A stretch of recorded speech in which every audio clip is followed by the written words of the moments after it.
Praise the Lord and shalom everyone. আপোনালোক সকলোকে ঈশ্বৰে প্ৰেম, আনন্দ আৰু দয়াৰে তৃপ্ত কৰক। প্ৰিয়সকল, আজি আমি এনেকুৱা কিছুমান বাইবেল ভাৰ্চৰ বিষয়ে আমি আলোচনা কৰিবলৈ গৈ আছো, যিটো ঈশ্বৰে আমাক এই 2025 চনত প্ৰতিজ্ঞা কৰিছে। প্ৰকাশিত বাক্য 5 অধ্যায় 9 আৰু 10 পদ। আৰু তেওঁবিলাকে এটি নতুন গীত গান কৰিলে, বোলে নুৰাটো ল'বলৈ আৰু তাৰ চাপ মেলিবলৈ তুমিহে যোগ্য, কিয়নো তুমি হত হলা আৰু সকলো ভয়, ভাষা, ৰাজ্য আৰু জাতিবিলাকৰ মাজৰ পৰা ঈশ্বৰৰ উদ্দেশ্যে প্ৰজাসমূহক নিজৰ তেজেৰে কিনিলা। আৰু আমাৰ ঈশ্বৰৰ উদ্দেশ্যে তেওঁবিলাকক ৰাজ্যস্বৰূপ আৰু পুৰোহিত পাতিলা, তাতে তেওঁবিলাকে পৃথিৱীৰ ওপৰত ৰাজত্ব কৰিব। বাইবেলত লিখা আছে যে যীশুখ্ৰীষ্ট মৰিয়ম নামৰ কন্যাৰ যোগেদি অৰ্থাৎ পবিত্ৰ আত্মাৰে গৰ্ভৱতী হৈ এই পৃথিৱীত জন্মগ্ৰহণ কৰে আৰু তেওঁ 33 বছৰ জীৱন যাপন কৰি তেওঁ ক্ৰুচত মৰিলে। আৰু তেওঁ ক্ৰুচত মৰি আমাক তেওঁ নিজৰ তেজেৰে ইয়াত লিখাৰ দৰে কিনিলে। তেওঁ নিজৰ তেজেৰে আমাক কিহৰ কাৰণে কিনিলে? তেওঁ নিজৰ তেজেৰে আমাক তেওঁৰ প্ৰজা বনাবৰ কাৰণে কিনিলে।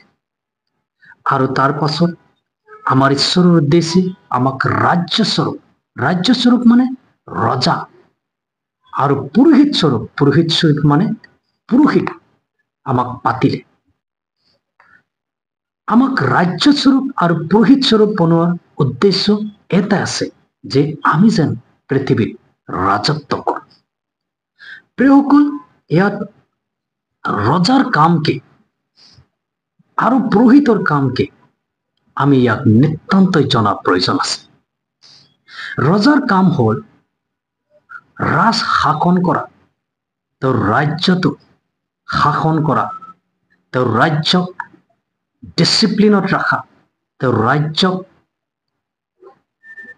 মানে ন্যায়ত ৰখা, সত্যতাৰে, ন্যায়েৰে, ধাৰ্মিকতাৰে তেওঁৰ ৰাজ্যখনক চলোৱা, সকলো প্ৰজাৰ ওপৰত তেওঁৰ মানে ক্ষমতা, সকলোৰে ওপৰত মানে তেওঁৰ ক্ষমতা চলোৱা, সেইটো আছিল ৰজাৰ কাম। পুৰোহিতৰ কাম হ'ল, পুৰণা নিয়মত যেতিয়া আমি পঢ়ো তাত দেখিবলৈ পাওঁ যে পুৰোহিতে ঈশ্বৰ আৰু মানুহৰ মাজত মধ্যস্থতা কৰে। অৰ্থাৎ পুৰোহিতে মানুহৰ কাৰণে প্ৰাৰ্থনা কৰে, পুৰোহিতে মানুহৰ কাৰণে বলিদান কৰে। যেতিয়া আমি পুৰণা নিয়মত দেখিবলৈ পাওঁ যে পুৰোহিতে মানে মানুহবিলাকৰ পাপবিলাকৰ কাৰণে তেওঁবিলাকৰ সলনি তেওঁবিলাকে মেৰৰ পোৱালীক বলিদান কৰাইছে। এই কাম মাত্ৰ পুৰোহিতেহে কৰিব পাৰে। প্ৰিয়সকল, ইয়াত এটা দুটা ভূমিকা আমি দেখিবলৈ পাইছো, দুটা ৰূপ। অৰ্থাৎ ঈশ্বৰে এজন ব্যক্তিক এই দুটা ৰূপত নতুন নিয়মত চাবলৈ ইচ্ছা কৰে।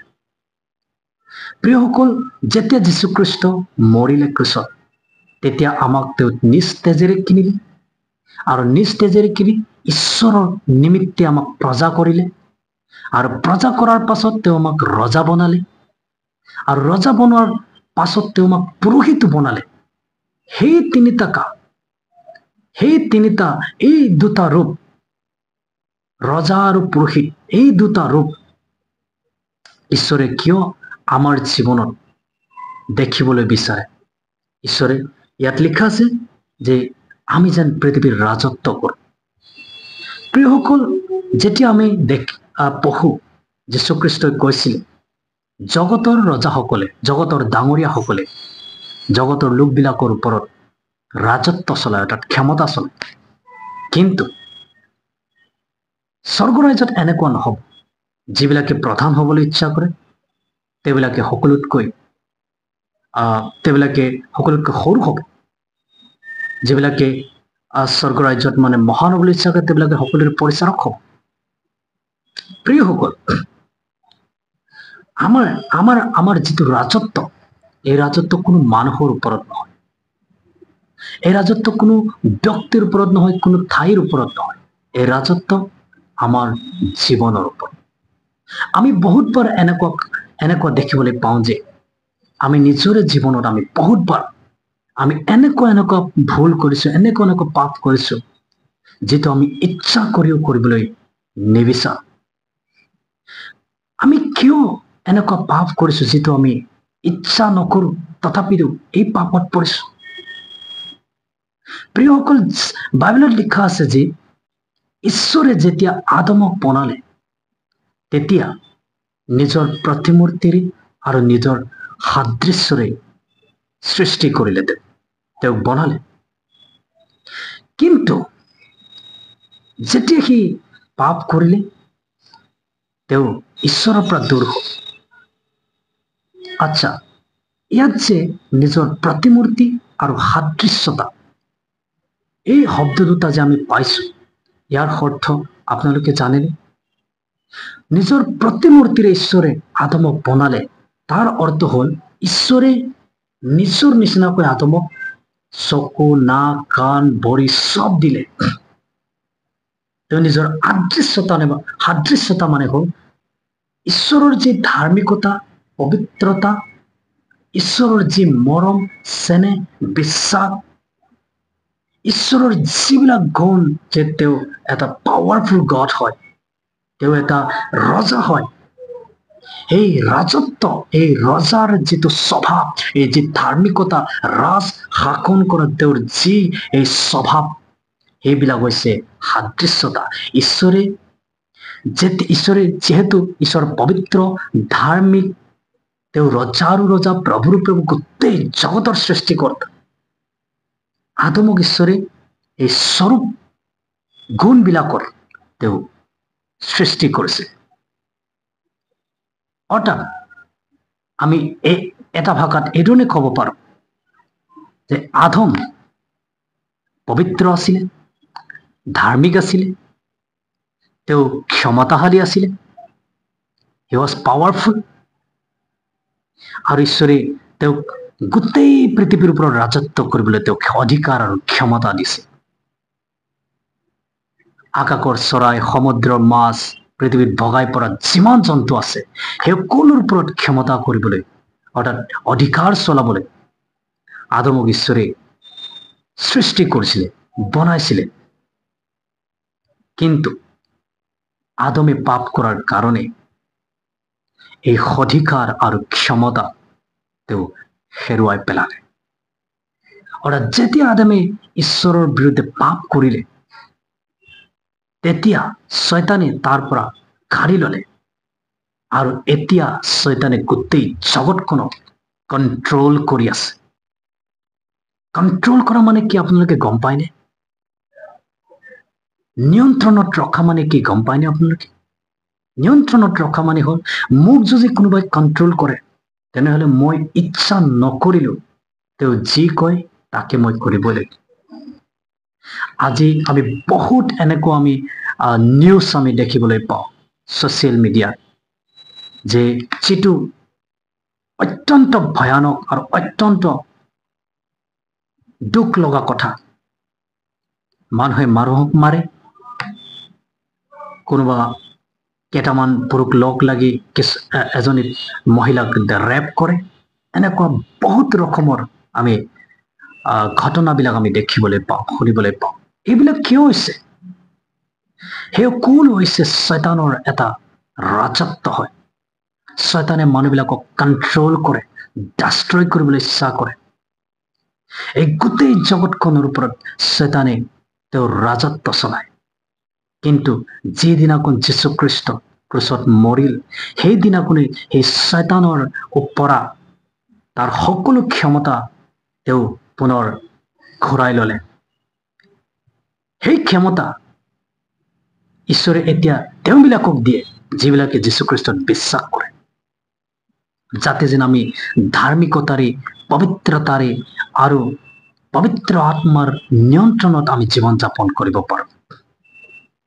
প্ৰিয়সকল, আমাৰ জীৱনৰ কালত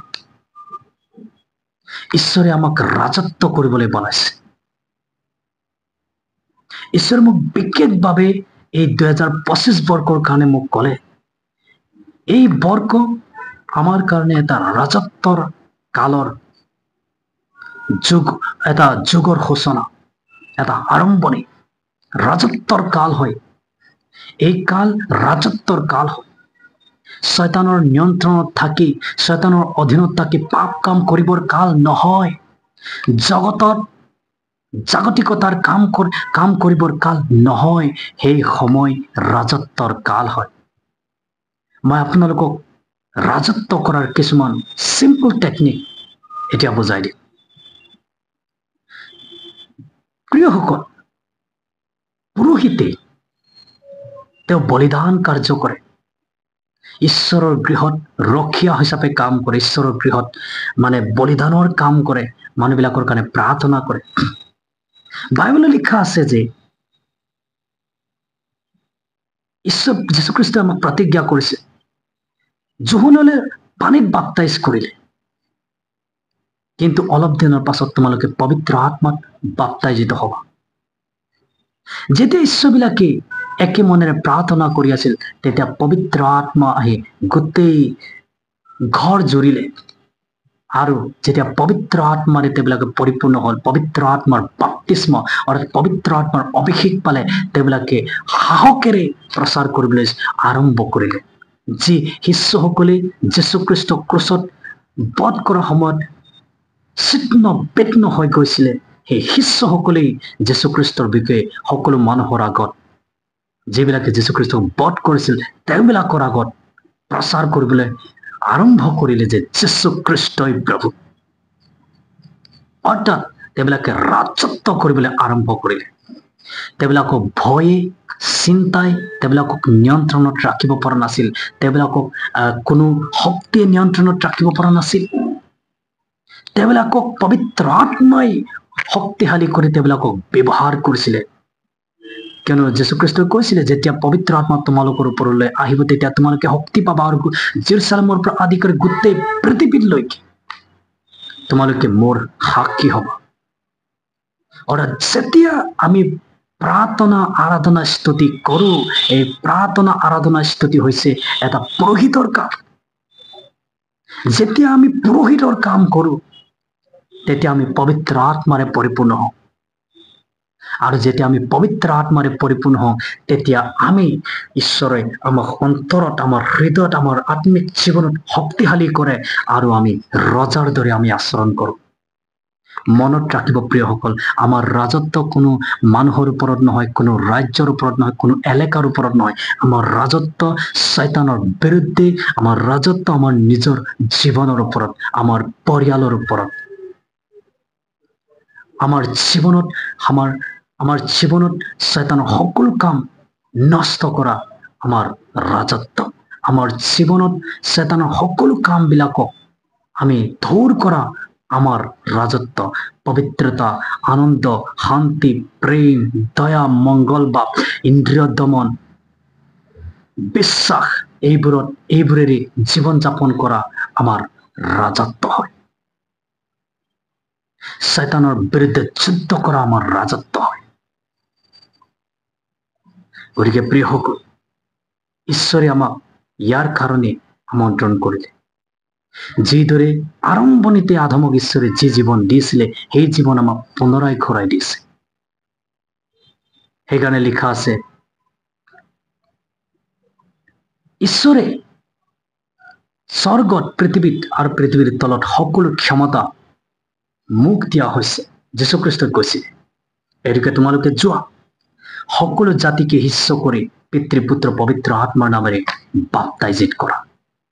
প্ৰিয়সকল, যি ক্ষমতা যীশুখ্ৰীষ্ট পালে, যি অধিকাৰ তেওঁ পালে, সেই অধিকাৰ আমাকো দিছে, যাতে যেন আমি ৰাজত্ব কৰোঁ।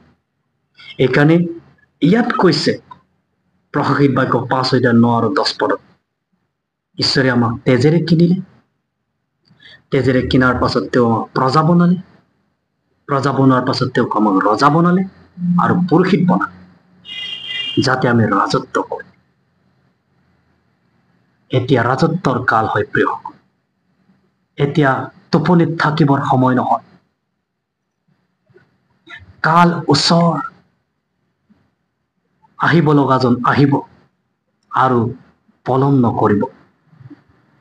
এইকাৰণে আমি ৰাজত্ব কৰিবলৈ আমি আৰম্ভ কৰিব লাগে।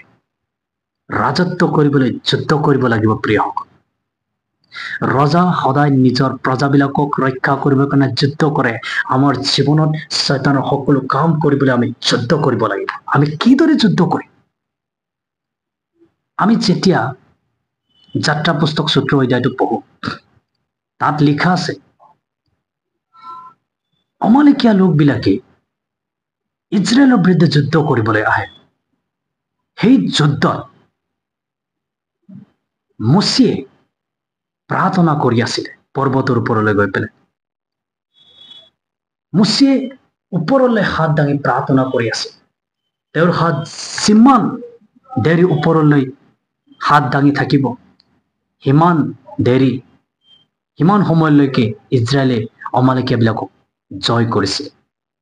কিন্তু যেতিয়াই তেওঁৰ হাত তললৈ তেওঁ নমাইছিলে, তেতিয়াই অমালেকীয়াবিলাকে ইজৰাইল লোকবিলাকক জিকিছিল।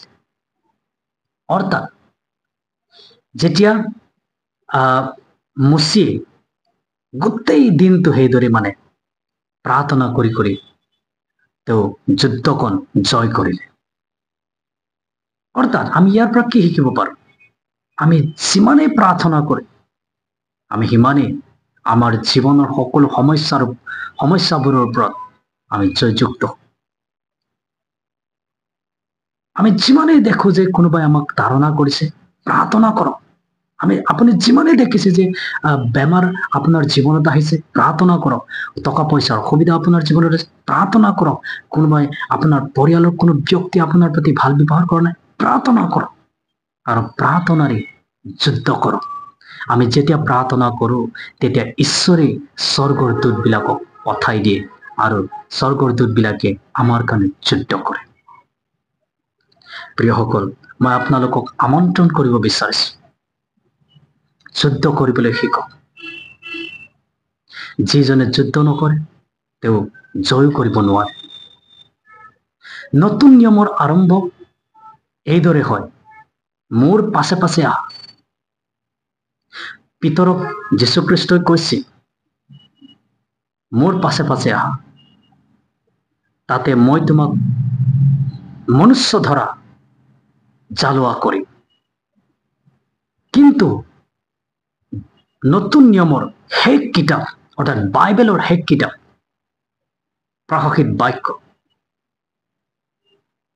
প্ৰকাশিত বাক্যত লিখা আছে, এতিয়া যিজনে জয় কৰে তেওঁক জীৱন বৃক্ষৰ ফল মই ভোজন কৰিবলৈ দিম। এই জীৱন বৃক্ষৰ ফল কি? এই জীৱন বৃক্ষৰ ফল যিজনে ভোজন কৰে, যিজনে খায়, তেওঁ আৰু কেতিয়াও মৃত্যু মুখত নপৰে, তেওঁ কেতিয়াও নমৰে। অৰ্থাৎ তেওঁ অনন্ত জীৱন পাব। প্ৰিয়সকল, ঈশ্বৰে আমাক তেওঁৰ ৰাজ্যলৈ মাতিছে আৰু তেওঁ আমাক ক্ষমতা দিছে, ৰজা বনালে, আমাক পুৰোহিত বনালে, যাতে আমি ৰাজত্ব কৰিব পাৰো। ৰাজত্ব কিহৰ কাৰণে? আমি ৰাজত্ব তেওঁৰ কাৰণে কৰিব লাগে। আৰু ৰাজত্ব কেতিয়া কৰিব পাৰি? যেতিয়া আমি জয় কৰিব পাৰো। আমাক ঈশ্বৰে জয় কৰিবলৈ মাতিছে, আমাক ঈশ্বৰে জয় কৰিবলৈ মাতিছে, শুই থাকিবলৈ, পৰাজিত হবলৈ মাতা নাই। আমাক সকলোকে 2025 বৰ্ষত এই ৰাজত্বৰ যুগলৈকে আমন্ত্ৰণ কৰিছো। আপোনালোকে ৰাজত্ব কৰিবলৈ আৰম্ভ কৰক। এই বাক্যৰ দ্বাৰা আপোনালোক সকলোকে ঈশ্বৰে আশীৰ্বাদ কৰক।